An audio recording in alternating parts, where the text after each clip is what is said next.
Welcome to the Real Estate Syndication Show. Whether you are a seasoned investor or building a new real estate business, this is the show for you. Whitney Sewell talks to top experts in the business. Our goal is to help you master real estate syndication. And now your host, Whitney Sewell. This is your daily real estate syndication show. I'm your host, Whitney Sewell. Today our guest is Dan Rochon. Thanks for being on the show, Dan. My pleasure, Whitney. Thank you for having me. Dan is an entrepreneur, a real estate broker, and the author of Real Estate Evolution. Dan has been in business for almost 15 years and has succeeded and fallen flat on his face. Either way, he has been all in. Dan, thank you for your time. I'm grateful to meet you and looking forward to hearing about some of these studies that you've been doing on successful entrepreneurs and how that's helped you and how you're going to help us today and the listener as well. So, but give us a little more about what you're doing currently in real estate, what your focus is, and let's jump into your superpower. Whitney, thank you for reminding me at the first thing of my morning of the times that I've fallen on my face. I really appreciate that, and I'm excited for the day today. Awesome. So, yes, sir. So I've been in real estate sales, real estate investing for more than 20 years, real estate sales for 15 plus years. I've owned a large brokerage. I've done all kinds of things. I mean, I look at myself as though if I'm an entrepreneur, and I really started about 15 years ago when I was investing at that time, but prior to becoming a real estate agent, I was a waiter at a really high-end steakhouse in Washington, D.C. And I really wanted to, gain more out of life. I wanted to have some significance. I wanted to help people solve their problems, achieve their goals. And I was an alcoholic. I was an active alcoholic at the time. So I had to really I reimagined my life. And what I created from that was from a drunk waiter to an entrepreneur, a successful entrepreneur. And over the last 15 years, I've had some fun. I've taken some knocks and bruises. I've had some successes. And I say, as long as you get 51% success, you're doing okay. Nice. Yeah, 51% success. You're doing okay. That's an interesting thought right there. But no, well, congratulations on making that lifestyle change. And I mean, doing that. It's so hard for most to come out of something like that. So grateful that you did and you're making it happen and helping so many others do the same thing now. But let's dive into, what you've been studying and what, how that's helped you recently and get us started a little bit on this superpower that you have. So my superpower is that I study success and I study it to the core and then I emulate it as best as possible. And what I mean by studying to the core is I will look at what is their environment. So first I'll pick somebody that I believe is successful. And the definition of success is every one of us makes our own definition of success. And so it's my perception of success. Once I identify that individual, it doesn't matter if I know them or not. Many of the people that I've identified as mentors, I identified them as mentors long before I met them, and then I just positioned myself to be able to meet them. Some I've gotten close to, so others I've just casually met. And I'm going to take a look at what do they do on a daily basis? Who do they surround themselves with? What is their physical environment? When they're working, are they standing up? Are they sitting down? Do they drink water? Do they drink Diet Coke? What do they read if they do read? What podcasts do they listen to? And so I want to understand not only what they do, and I believe more importantly, I want to understand who are they being, right? And so the foundation of life is who are you going to choose to be? And then as you understand that and study that and then emulate that, then you do what they do, then you'll have what they have. And that's been the blueprint to what I've done over the last several years. No, that's so smart. It's so smart. And a lot of us hear some things like this often, but we don't really take time to do it and to figure out who those people are, right? And I wanted to go back just a little bit, like finding that person. Would you say, ultimately that can be somebody that is like they're where you want to be or where you see yourself, kind of like you did, you looked ahead and imagined, who this, who Dan could be. And you found somebody that looked like that, I think. Is that right? Well, Yes, it is. Not only did I find somebody that looked like that today, I also found people in the past as well. Walt Disney is one of my mentors. Benjamin Franklin is one of my mentors. Adam Herdenrother is one of my mentors, though he doesn't know that. He's alive today, and he has a huge business in Vermont, and that is a business that we are growing into. Now, the reality of it is it doesn't matter if these individuals, it doesn't matter what poor qualities that they may have. It doesn't matter, who they actually are. What matters is what can I envision them doing? So in the case of Adam, I visited him a couple times, so I actually know what he does. And so that's a little bit easier with Benjamin Franklin and Walt Disney. Then I have to imagine who are they being. I'll read books about them. I will, envision to say, if that individual was in this situation right now, what would they do? And it allows for me to be able to act as if, which is a very powerful statement that I think I haven't heard that talked about as often as perhaps it could be. When you act as if you are that successful person, whether you're successful today or not, you will become that successful person. If you're a spouse and you have a challenge with your spouse, and maybe you're arguing today, right? Because this works in relationships, it works in everything. And this isn't about my spouse. I don't want to say that, right? But let's say that you're in a relationship and you're not getting along with your partner. When you choose to act as if that relationship is passionate, that relationship is one that you are partnering and helping each other succeed, what will happen is it will evolve into a more successful relationship. Wow. So, let's jump into maybe one of those mentors that you were talking about, and you picked the one, and maybe we can talk about some of the ways that, or let me back up too. It's interesting you talk about like just studying them, even somebody like Walt Disney, maybe somebody you've never met, right? There's going to be lots of people like that we could probably find, but Sure. How are you studying someone like that? Is this autobiography or biographies, or what is it that you're going to find to really know maybe what they would do or how they would think?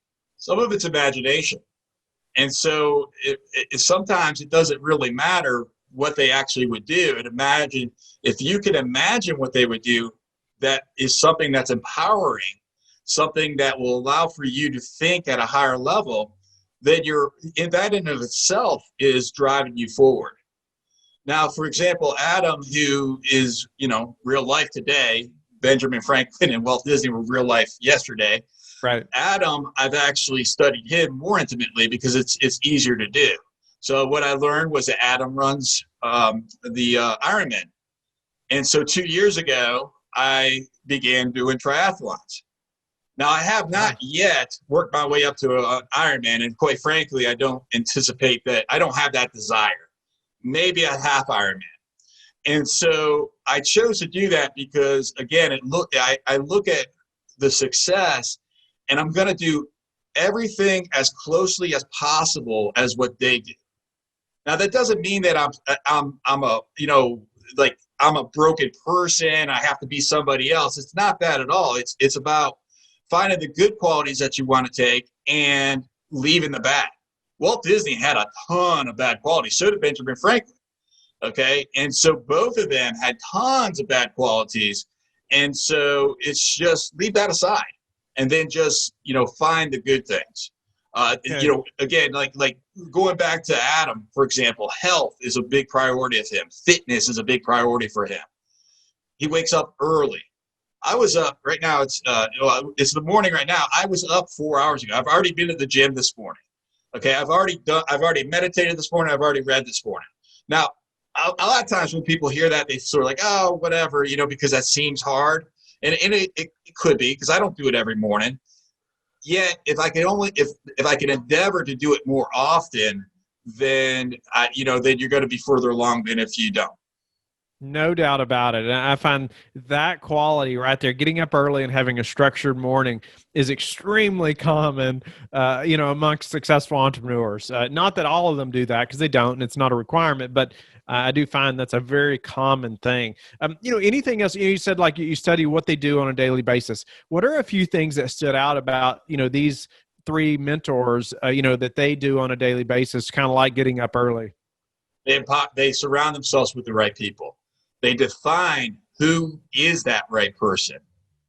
They design their lives rather than living a life by default. And so early in my life, I didn't surround myself with people intentionally. Today, I have a very clear picture in my mind of who I want to be around. And I want to be around people that are going to push me up, that are going to encourage me, that are going to pull me up and allow for me to push them up and pull them up so that we can partner together and benefit from each other's strengths. I'm not looking for somebody that's a copy of me. I'm looking at somebody that can complement me. That may mean that we have 60% of really likeness and 40% where, man, that person, my director of operations, Jolene, oh my goodness, we're in sync where we are thinking the same thought at the same time. And yet there's enough of an overlap that we can dance together. We're in rapport together. And there's enough of a difference where she could do all those things that I hate doing. And if I asked her right now to come and talk to you on this show, Whitney, she would probably want to turn around 4 times, barf in a bag outside of her office, and say no. Okay, like that's not her skill set. And I would feel the same way if you asked me to put together a profit and loss statement. Now, if you asked me to review that profit and loss statement and take from it, the opportunity to increase profit, I'll do that all day long, right? And so it's just about so one of the things that I've learned that my mentors have done is about being intentional with who you surround yourself with. I think that's a big priority. It's also being intentional about how you program yourself. So I mentioned going to the gym and meditating. Well, there's a strategy there that's called the self-coaching model that says that the programming, which you can have hacks to the programming by the books that you read, everything that I'm talking about today, the people you surround yourself with, exercising, meditations, affirmations. And as you program yourself with empowering things, then you're going to have empowering thoughts, which will cause you to then have really empowering feelings, take empowering actions, and have incredible empowering results. And it's in that pattern, and it starts with the programming, because our subconscious is what gets us our goals. The conscious level is the goal setter. The subconscious is the goal getter. And I think that we, as human beings, we don't quite understand that because we live in our conscious sense. And this is some of the things that I've learned from many of my mentors. Nice. It's a very common thing that, we hear about, who we surround ourselves with, it's so important, right? No doubt about it. I mean, we've seen that so often. Most of us have experienced that. How did you find those people? It's like, okay, Dan discovered one day, these are the people that I want to emulate. This is who it is. How do I get around people like Adam, or obviously, you can't get around Walt Disney or Benjamin Franklin, but people that are, maybe you consider a mentor now that you really look up to, you want to emulate, you want to model after, that you could get around right now. How do you do that? Sure. I'm going to answer that question. Before I do so, I want to suggest that before you intend to meet somebody, define who you want to meet, not as a person, yet as a behavior. For me, I have an acronym. It's a horrible acronym. It's CLARKS with a C. It's the worst acronym you can ever imagine, yet it allows for me to know exactly who I'm looking for in relationships. And what that stands for is competitive, learning-based, assertive, relationship-based, team players, and self-starters. When I find people like that with those behaviors and they have good morals and good values, and that could be a relationship that could be incredible for me. That could be a great fit. In regards to Adam, what I did was I just put myself physically wherever he was going to be. He teaches often. And so I would go and attend a class that he would teach, and I would then ask him smart questions, or at least I hope they were smart questions. And I would be able to, through my interaction with him in the classroom setting, be able to then transition that into a conversation outside the classroom setting and then move on from there. And quite candidly, he and I barely know each other. Okay, we've only met each other a few times. And that isn't what matters. It's not what matters that you actually know them. What matters is that you study and you take away the things that are valuable.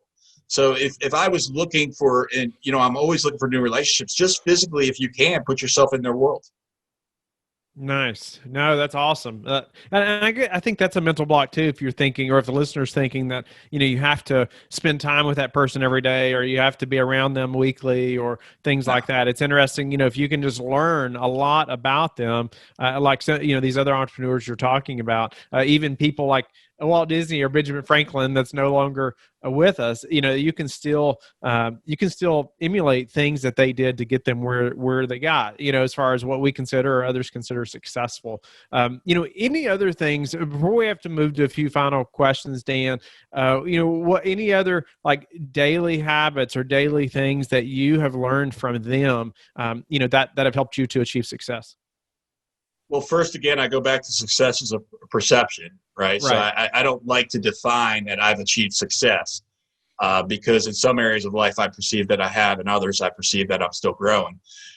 And the number one thing that I have done to be able to create my life has been to be able to control my time. Yesterday, I was having lunch with my daughter. She's 10 years old, Maggie. And Maggie and I were sitting down. She's eating her ramen noodles because that's all she eats is ramen noodles. And I'm having a salad. And so my phone is ringing. And I knew what my phone, because I'm a real estate agent and we were negotiating contracts. So I know who's calling me on that other line. And the phone's ringing. I just simply turn it over and push a little button so that it stops buzzing. And I continue having my conversation with my daughter. Because that is more important to me in the moment than answering that telephone. Now, on the other side of it, I gave my daughter a kiss good morning this morning, and I told her the affirmations I tell her every morning, which is I encourage for you to be grateful today, to help somebody today, to make good choices, and have the best day of your life. And I share that with her every single morning for the last 10 years. I don't think I've missed a morning. And so, and then I said, sweetie, I'm going to be doing a conversation with Whitney this morning. So I'm going to ask that you and your mom, that you have breakfast together and you allow for me to be able to be focused on my conversation. So it's about setting expectations, right? Because I wouldn't right now leave this conversation and be like, dude, I got to go have breakfast with my daughter. Right? That would be inappropriate and weird and unproductive. And so it's about controlling your time and then focusing on what's the most important thing to be able to put into the time that I have. If it's business, it's probably going to be something like lead generation. That's going to be the foundation of business. It could also be building a new organization, recruiting and selecting the right talent, training, leading, motivating, reviewing finances. Those could be some of the highest priority things of your business. And when you're able to sit there and say, well, I'm going to every week, every Monday morning, I review my financials. Every Sunday, my wife helps and partners with me, and she puts them together on a spreadsheet. I wake up Monday morning. There's a clipboard on top of the stairs. I take that because I wake up way earlier than her. I go in my office, and I review them, and I make notes on there to say, hey, move this money here, move this money here. And I hand the clipboard back to her, and I do that every single week. That's a large priority. I haven't always done that in my business or my life. Yet that's something that's pretty important because if you're not paying attention to the numbers, you can not only go broke, you can go negative, and I've been there as well. I've been less than zero, and that's not a good place to be. Dan, it sounds like you have a very high level, at least now anyway, of self-discipline. How did you gain that? And is it from watching people like we've been talking about? And what are a few of those things maybe that we haven't talked about that you are very self-disciplined about? Jocko Willink, a retired SEAL, Navy SEAL, says that discipline leads to freedom, or freedom lies within the discipline. And I'm not sure if I don't think I'm getting that quote correct. The concept I'm getting correct. And so what I found is that they get scared of the discipline because they believe it can be constraining. Yet what I found is I got to have a beautiful lunch with my daughter yesterday. And last evening, I got to go outside and play soccer with her. Okay. because I'm able to focus on the highest priorities, then I'm able to spend that time with my daughter. And that's something that I know I will cherish for the rest of my life. I'm 47 years old. When I'm 97, I know I'm going to look back on that and be like, yep, I'm glad I did that. Mm-hmm. I won't remember the client that I had. I won't remember that phone that was ringing on that table yesterday and the negotiation I was doing, but I'm going to remember the times that I was able to spend with her. And that is what is the outcome of having that discipline. What do you, pivoting just a little bit, Dan, what do you predict going to happen in the real estate market over the next 6 to 12 months? Well, right now we're going through a K recovery, which means that the lower price and the lower incomes are struggling. The higher price and the higher incomes are thriving. And that's simply because the economy, the lower income are the ones that have been impacted from the economy. Many having to take unemployment and losing their jobs. That's going to be, the lower income, and they're the ones that are being impacted. Also, I think it's the beginning of the second quarter, 2021. Many of the deferments will stop, and then at that point, they're either going to have to defer again, or people are going to have to start paying paying the bank for mortgages. When that comes, I believe that that's going to impact the market negatively. We've also seen over the past since March, from March, April, May, we saw 35% less inventory in my marketplace, but I'm thinking this is pretty much true across the country. 35% less inventory at the beginning of the pandemic and 35% less buyers. So there was a zero impact because it was proportional.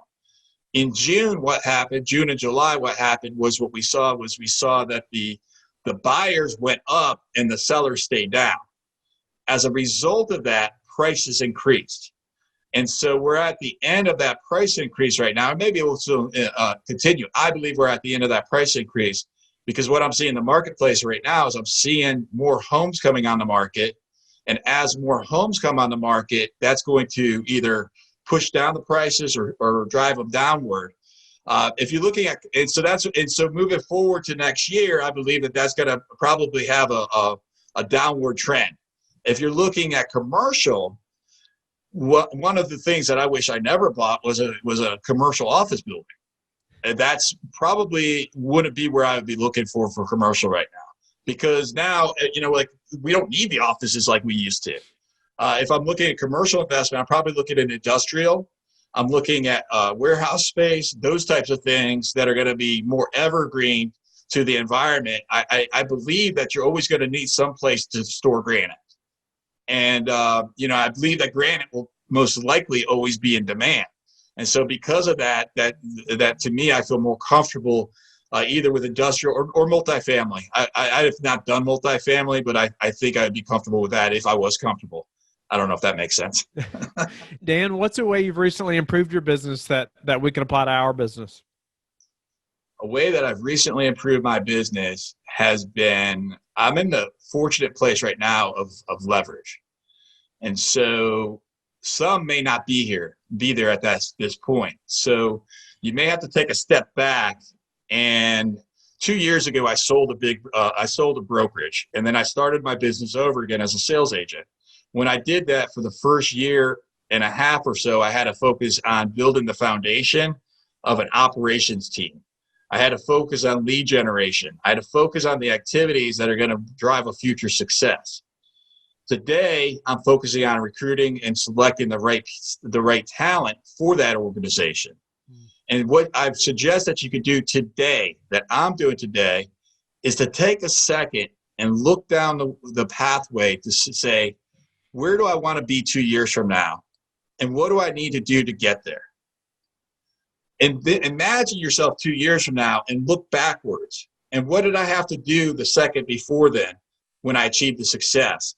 But before you do that, you envision that you did succeed and envision like how you feel, what you're thinking, what you're seeing. And then what did you do before that? What did you do before that? And walk all the way back to today. Now, here's the second thing to that. The second thing to that is, what will happen if I don't succeed? And then place yourself 2 years down the road. And then envision what you're seeing, feel what you're feeling. That'll motivate you. Right. And be crystal clear with that. and then backtrack what did you do the second before and backtrack all the way to today. Now you got two paths. That doesn't mean that as you go down one journey or the other that it's going to be smooth sailing. It won't be. But yet you have a general direction to follow.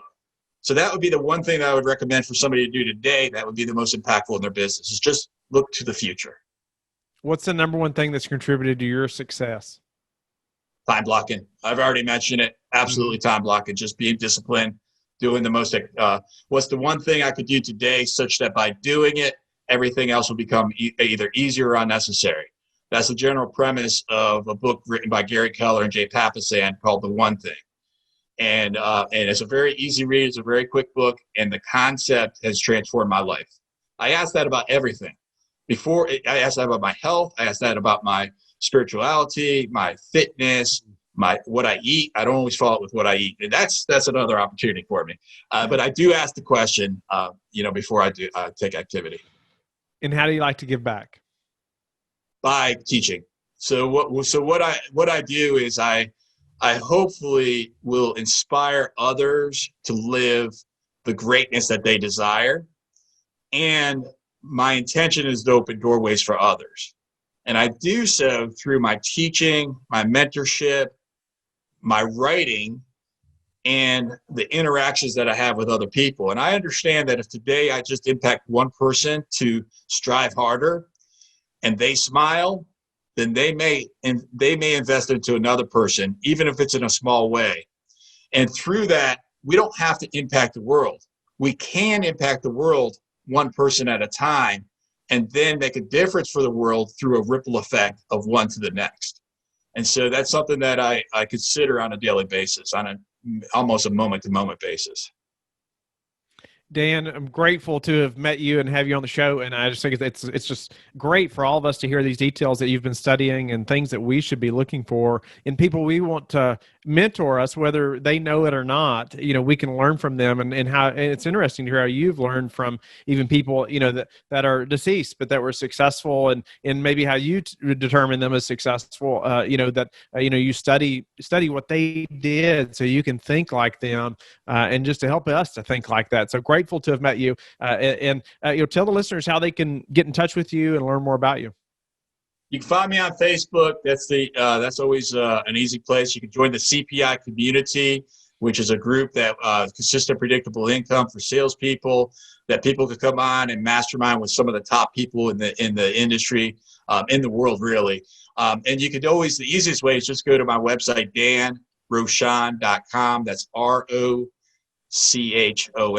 www.danrochon.com. That's the best way to be able to track me down and find out the different things that we're doing. Thank you for listening to the Real Estate Syndication Show, brought to you by LifeBridge Capital. LifeBridge Capital works with investors nationwide to invest in real estate, while also donating 50% of its profits to assist parents who are committing to adoption. LifeBridge Capital, making a difference, one investor and one child at a time.